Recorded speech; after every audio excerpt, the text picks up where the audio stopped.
तेल और गैस के संकट से परेशान दुनिया भर के देश ईरान में युद्ध विराम का इंतजार कर रहे थे, लेकिन अचानक अमेरिका ने दोबारा ईरान पर हमला कर दिया।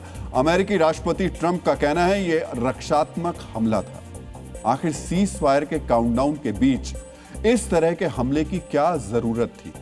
अमेरिका ने ईरान पर आज हमला क्यों किया, पहले इसे समझ लेते हैं। मित्रों, यह हमला दक्षिणी ईरान में हॉर्मुज के नजदीकी इलाकों पर किया गया। अमेरिकी सेना का दावा है कि इस हमले में नौसेना और वायुसेना के संसाधनों का इस्तेमाल किया गया। अमेरिकी सैन्य कार्रवाई में ईरान की आईआरजीसी से जुड़ी हाई स्पीड बोट्स को निशाना बनाया गया। इसके साथ ही हॉर्मुज के नजदीक स्थित बंदर अब्बास बंदरगाह पर भी मिसाइल दागी गई।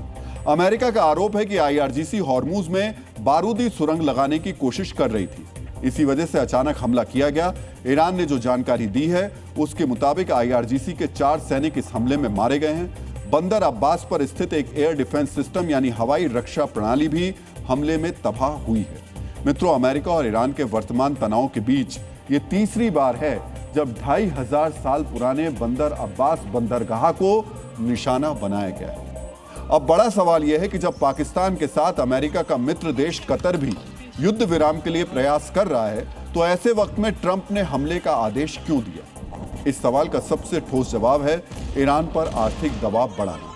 ट्रंप को लगता है ऐसा करके तेहरान की सरकार युद्ध विराम के प्रस्ताव में ज्यादातर अमेरिकी शर्तों को मानने के लिए मजबूर हो जाएगी। बंदर अब्बास वो बंदरगाह है जहां से ईरान का 52% ऑयल प्रोडक्ट की सप्लाई होती है। इन उत्पादों में डीजल, नाफ्था और कैरोसिन शामिल है।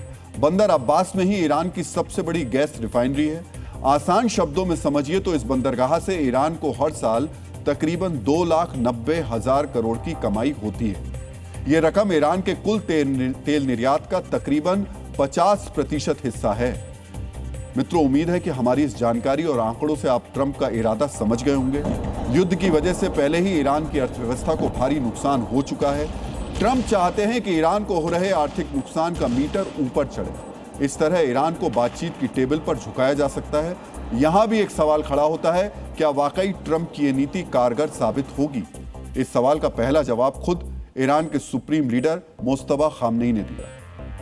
अपनी सीक्रेट लोकेशन से मोस्तफा खामनेई ने एक संदेश जारी करके कहा, हम ये जानते हैं कि अरब देशों से हमारे संबंधों को अब सुधारा नहीं जा सकता।